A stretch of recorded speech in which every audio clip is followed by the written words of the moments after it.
Big boss ನೋಡ್ತಿದ್ರೆ ಕಂಟೆಸ್ಟೆಂಟ್ಸ್ಗೆಲ್ಲ ಅಶ್ವಿನಿ ಗೌಡ ಮತ್ತು ಜಾನ್ವಿ ಫ್ರೆಂಡ್ಶಿಪ್ನ ಹೊಡಿಬೇಕು ಅಂತಲೇ ಕಾಯ್ತಾ ಇರೋಂಗಿದೆ. ಆಯಿತು, ಅವರಿಬ್ಬರು ಸೇರಿಕೊಂಡು ಅವ್ರು ಒಪ್ಕೊಂಡಿದ್ದಾರೆ, ಏನೋ ಫನ್ ಮಾಡೋಣ, ಪ್ರ್ಯಾಂಕ್ ಮಾಡೋಣ ಅಂತ ರಕ್ಷಿತಾ ಜೊತೆ ಸ್ವಲ್ಪ ಓವರಾಗಿ ರೇಗಿಸ್ಬಿಟ್ರು. ಅದಾದಮೇಲೆ ಸಾರಿನೂ ಕೇಳಿದ್ರು. ಅದನ್ನು ಡೈರೆಕ್ಟಾಗಿ ಅಶ್ವಿನಿ ಗೌಡ ಹೋಗಿ ರಕ್ಷಿತಾಗೆ ಸಾರಿನೂ ಕೇಳಿದಾಳ 2-3 ಸತಿ. ಅದಾದರೂ ಕಂಟೆಸ್ಟೆಂಟ್ಸ್ ಅದನ್ನೇ ಇಟ್ಕೊಂಡು ಇವರಿಬ್ಬರನ್ನು ಬಗ್ಸ್ಬಿಡೋಣ, ಸೈಲೆಂಟ್ ಮಾಡಿಸ್ಬಿಡೋಣ ಅಂತ ಟ್ರೈ ಮಾಡ್ತಾನೆ ಇದ್ದಾರೆ. ಅದು ವರ್ಕ್ ಆಗ್ತಿಲ್ಲ. ಒಬ್ಬಟ್ಟು ಜಾನ್ವಿಗೆ ಹೋಗಿ ಪೂಂಗ್ತಾ ಇದ್ದಾರೆ, ಯಾಕೆ ಅಶ್ವಿನಿ ಗೌಡ ಜೊತೆನೇ ಇರ್ತೆ, ಯಾಕೆ ಅವಳ ಜೊತೆನೇ ಸ್ಟ್ಯಾಂಡ್ ತೊಗೊತೀಯ, ಅದು ಇದು ಅಂತ. ಯಾಕಂದರೆ ರಿಯಲ್ ಸ್ಟ್ರಾಂಗ್ ಕಂಟೆಸ್ಟೆಂಟ್ಸು ಈ ಸೀಸನಲ್ಲಿ ಅಶ್ವಿನಿ ಗೌಡ ಜೊತೆ ಜಾನ್ವಿ ಇದ್ರೆ ಅವಳು ಇನ್ನೂ ಸ್ಟ್ರಾಂಗ್ ಆಗ್ತಾರೆ ಅಂದರೆ ಫುಲ್ ಕಂಟೆಸ್ಟೆಂಟ್ಸ್ಗೆಲ್ಲ ಗೊತ್ತು. ಸೊ ಅದು ಕಂಟೆಸ್ಟೆಂಟ್ಸ್ ಇರಲಿ, ವೈಲ್ಡ್ ಕಾರ್ಡ್ ಎಂಟ್ರೀಸ್ ಇರಲಿ, ಬಂದವರೆಲ್ಲ ಒಂದೇ ಟ್ರೈ ಮಾಡ್ತಿದ್ದಾರೆ ಅಶ್ವಿನಿ ಗೌಡ ಜಾನ್ವಿ ಫ್ರೆಂಡ್ಶಿಪ್ನ ಬ್ರೇಕ್ ಮಾಡೋಣ ಅಂತ.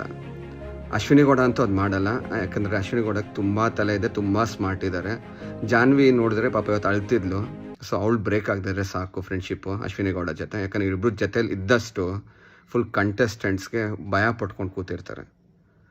ಅಶ್ವಿನಿ ಗೌಡ ಬಗ್ಗೆ ತುಂಬ ಟ್ರೋಲ್ ಆಗ್ತಿತ್ತು, ಎಲ್ಲ ಆಗ್ತಿತ್ತು. ತಪ್ಪಾಗುತ್ತೆ, ಯಾಕಂದ್ರೆ ಪ್ರ್ಯಾಂಕ್ ಮಾಡಿ ಜಾಸ್ತಿ ಆಗಿದೆ. ಯಾರು ಪ್ರ್ಯಾಂಕೇ ಮಾಡಿಲ್ವ ಈ ಸೀಸನ್ಸಲ್ಲಿ, ಯಾರು ಅತ್ತೇ ಇಲ್ವ ಪ್ರ್ಯಾಂಕಿಂದ ಆಗಿದೆ. ಬಟ್ ಅರ್ಥ ಮಾಡ್ಕೊಳ್ಳಿ, ಲಾಸ್ಟ್ ಟೈಮ್ ಹಿಂಗೆ ಜಗದೀಶಿಂದ ಬಿಗ್ ಬಾಸ್ ಎಲ್ಲ ನೋಡ್ಬೇಕು ಅನ್ಕೊತಿರೋ ಅಶ್ವಿನಿ ಗೌಡ ಇದ್ದಿದ್ದಕ್ಕೆ ಇವತ್ತು ಈ ಸತಿ ಎಲ್ಲರೂ ಬಿಗ್ ಬಾಸ್ ನೋಡ್ತಿರೋದು. ಅಶ್ವಿನಿ ಗೌಡನೇ ಇಲ್ಲದೇ ಇದ್ರೆ ಈ ಬಿಗ್ ಬಾಸ್ ಫುಲ್ ಡಲ್ ಇರ್ತಿತ್ತು.